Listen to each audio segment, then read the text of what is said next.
Quinto ano, tudo bem? Sejam bem-vindos a mais uma aula de ciências.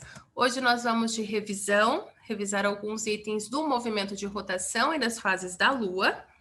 E no nosso livro de atividades, no capítulo 7, nós vamos fazer os exercícios 3, 4, 7, 8 e 9. Vamos lá? Nós falávamos sobre o movimento de rotação da Terra, que é o movimento responsável pela ocorrência dos dias e das noites, que se iniciam em momentos diferentes, né, pelo nosso planeta, já que à medida que a Terra gira em torno do seu próprio eixo, uma parte dela é iluminada pelo Sol e nessa parte, portanto, é dia. A parte que não está iluminada é noite, né? Como a gente vê nessa imagem aqui, no hemisfério sul, São Paulo, dia. Hemisfério norte, Paris, noite, certo? Exatamente como a gente vê nessa ilustração. Outras evidências da rotação da Terra. Podemos dizer que em razão do movimento de rotação, nós vemos o Sol se movendo, né, durante o dia. Na realidade, não é o Sol que se move, tá, gente? Parece, né? Mas é a própria Terra que continua girando ao redor de si mesma, e nesse movimento aparente, parece que o Sol está, né, se mexendo. Por exemplo, aqui no início do outono e da primavera, né, o Sol surge na direção leste e se põe a oeste, mas na verdade não é exatamente ele que está se mexendo, né? Aqui nós temos o surgimento do Sol e o pôr do Sol, tá? Conforme o próprio movimento de rotação. A trajetória aparente do Sol no céu faz com que o tamanho e a posição das sombras, por exemplo, se modifiquem muito durante o dia. As sombras também mudam de posição e de tamanho, dependendo da época e da região do planeta, como nesse exemplo que nós temos aqui, né? É o mesmo dia lá, dia 23 de setembro, início da primavera em São Paulo, início do outono em Paris, e essa pessoa está aqui em São Paulo e essa aqui em Paris. Observem o quão diferente são as sombras, gente, né? De uma pessoa no hemisfério sul e outra no hemisfério norte. Por que isso acontece? Veja bem, no início da primavera em São Paulo, a trajetória do Sol tem uma inclinação ao norte. Em Paris, a inclinação é ao sul. Então, isso faz com que as sombras sejam completamente diferentes. Falamos também sobre a translação da Terra e a contagem do ano. Ao mesmo tempo em que a Terra gira, né, no movimento de rotação, ela também gira ao redor do Sol. E esse é o movimento que nós chamamos de translação. Translação é um movimento, né, que acontece durante 365 dias, né, ou seja, um ano, embora a gente tenha visto lá, né, que esse movimento na realidade é de 365 dias e 6 horas, o que faz com que uma vez a cada 4 anos seja adicionado mais um dia, né? Então a gente tem a cada 4 anos um ano bissexto, com 24 horas a mais. Tudo bem? O eixo de inclinação da Terra e seu movimento de translação fazem com que a incidência da luz solar varie no decorrer do ano, né, nesses hemisférios. E o momento em que o Sol incide com mais intensidade em um dos hemisférios marca o solstício de verão nesse hemisfério e o de inverno no outro. Já quando existe a mesma intensidade nos dois hemisférios, existe o equinócio de outono em um e o equinócio de primavera em outro. Essas variações acontecem, né, durante o ano e acabam então marcando as 4 estações como nós as conhecemos, né, com 3 meses cada uma. Gente, o nosso país está quase que totalmente na região tropical. Dá uma olhada aqui. É só um pedacinho dele aqui, né? Região sul, pedaço do Paraná, um pedaço de São Paulo, que está na região temperada. O que isso significa? Na região tropical, né, na parte do país que está na região tropical, as estações do ano não são tão bem definidas, tá? As temperaturas não sofrem grandes variações durante o ano, mantém o clima quente e os períodos de seca e chuva são bem definidos. Na região temperada, as estações são mais bem definidas, tá? Existe uma maior definição. Nesses locais, a temperatura e a duração dos dias varia mais, apresentando dias mais frios, né, e curtos no inverno. É claro que tudo isso leva em consideração a localização dessas regiões, mas nós sabemos que com o passar do tempo, né, na atualidade, até a região sul vem sofrendo algumas estações do ano menos definidas em razão de mudanças climáticas, o aquecimento global, da emissão de gases, do efeito estufa, né? Tudo isso que infelizmente vem mudando um pouco, né, o clima do mundo todo. Falamos também sobre a Lua, suas fases, a contagem do mês. Nós sabemos que a Lua é o satélite natural da Terra e que ela leva cerca de um mês para dar uma volta ao redor do nosso planeta em um movimento que chamamos de revolução. No decorrer desse mês, nós vemos a Lua em diferentes formatos que se alternam entre as 4 fases principais da Lua: cheia, minguante, nova e crescente. Falamos também sobre o fato de que a cada 7 dias, aproximadamente, nós podemos definir a entrada de uma nova fase e que após 4 semanas se completa um ciclo, tá? Então, vocês tiveram aqui esse esqueminha que mostra as 4 fases principais, a parte iluminada da Lua se alternando progressivamente. Então, passamos lá de Lua cheia para o quarto minguante, para a Lua nova, para o quarto crescente, até voltarmos à lua cheia neste ciclo de 28 dias aproximadamente. A lua exerce várias influências em atividades aqui na Terra, principalmente nas marés. O nível da água do mar é influenciado pela força gravitacional não só da Lua, né, como da Terra e do Sol, e por isso o nível do mar pode estar mais alto, como na figura A, ou mais baixo, como na figura B. Isso se chama, né, o fenômeno das marés.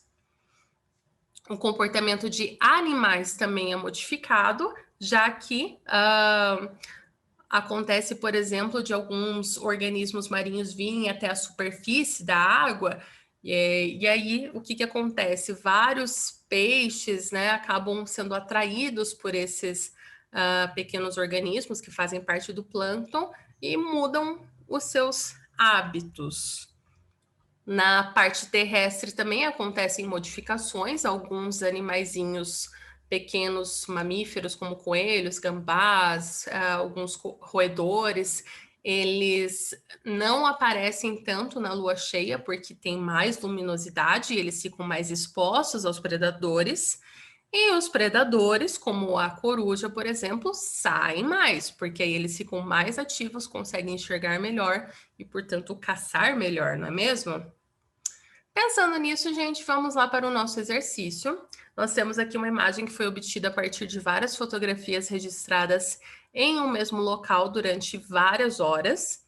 E nós podemos observar rastros no céu deixados pelo brilho das estrelas. Olha só a legenda. Estrelas girando no céu do hemisfério sul durante uma noite no Observatório de La Silla, Chile. O que tem de errado aí, gente? Por que essa legenda não está correta? Será que são as estrelas que giram? Olha, na realidade, não são as estrelas que se movimentam. É a Terra que gira ao redor do seu próprio eixo. Tudo bem? Então, é essa correção que nós esperamos que vocês façam aí. Simples, né? Outro exercício diz que a Thalita adora observar os astros e identificar constelações. Ao olhar para o céu às 19h30 e às 22h30, ela percebeu que os astros mudaram de lugar.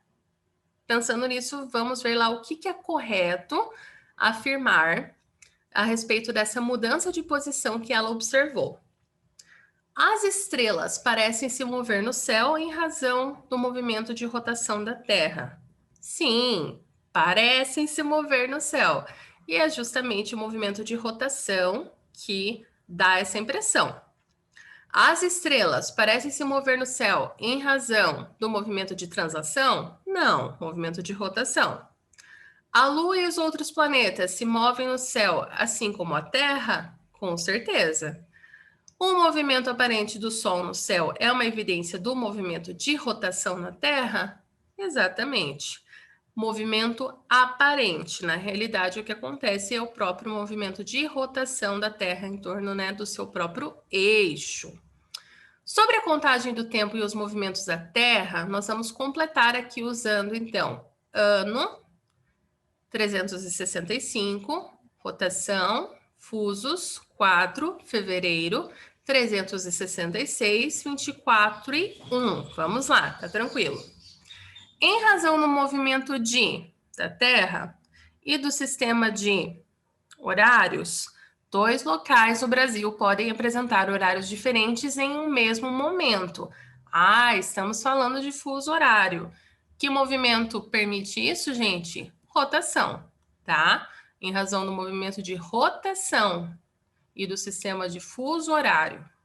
Tudo bem? O movimento de rotação acontece no período de fácil, um dia, ou cerca de 24 horas, é claro.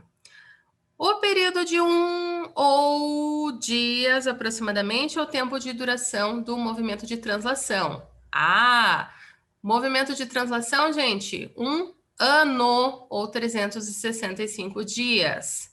Já o ano bissexto tem, como nós bem sabemos, 366 dias, com um dia mais no mês de fevereiro e acontece a cada 4 anos. Muito fácil esse, né? Sobre esse texto, gente, vamos lá. Sou o maior e mais iluminado rosto do céu noturno, mas meu esplendor é apenas um reflexo. Como não possuo luz própria, minha superfície arenosa reflete os raios solares. Como dançarinos, giramos em sincronia, e o mesmo lado meu está sempre voltado para a Terra. Uma metade minha está sempre iluminada pelo Sol, e conforme eu orbito a Terra, distintas partes claras de mim podem ser vistas. O ciclo da lua nova até a lua cheia e a volta ao começo da Terra, um ritmo suave. E aí, estamos falando de quem? Sou o maior e mais iluminado rosto no céu noturno. A lua, é claro, né, gente? Nós já temos ali sublinhado o trecho que se refere aos formatos que ela apresenta, né? Distintas partes claras de mim podem ser vistas. E como é que a gente explica como dançarinos giramos em sincronia? De que movimentos estamos falando? Bom, estamos falando nesse trecho, né, dos movimentos que a Terra e a Lua executam juntos, por exemplo, revolução da Lua ao redor da Terra ou translação da Lua da Terra ao redor do Sol. Tudo bem? Ainda no exercício 9, em um calendário lunar, nós vamos acompanhar a transição das fases da Lua e responder. Prestando bem atenção nesse calendário, em que fase a Lua se encontra no dia 6? Presta atenção. Quarto crescente. Em que fase se encontra no dia 14? Aqui. Opa. Muito fácil, né, gente? Lua cheia. No dia 21, quarto minguante. E no dia 28, lua nova. Tudo bem? Analisando esse calendário, qual é o período aproximado que a Lua troca de fase? Tá? É o período de 7 dias. O período aproximado em que a Lua troca de fase é uma semana, gente. A gente observou aqui o dia 6, e depois o dia 14, e depois o dia 21, e depois o dia 28. Então, a gente foi vendo de semana a semana, certo? Quanto tempo levou para completar todas as fases? Bom, é claro que levou 28 dias, né, gente? Aproximadamente aí. A transição das 4 fases principais acontece em mais ou menos 28 dias, e é perceptível que a Lua dá essa volta, né, a fase crescente no dia 29, aqui nesse calendário, após a Lua Nova, como ela estava lá no início do mês, completando um ciclo inteiro. Boa revisão, gente! Aproveitem para colocar os exercícios em dia. E nós nos vemos na próxima aula. Até lá!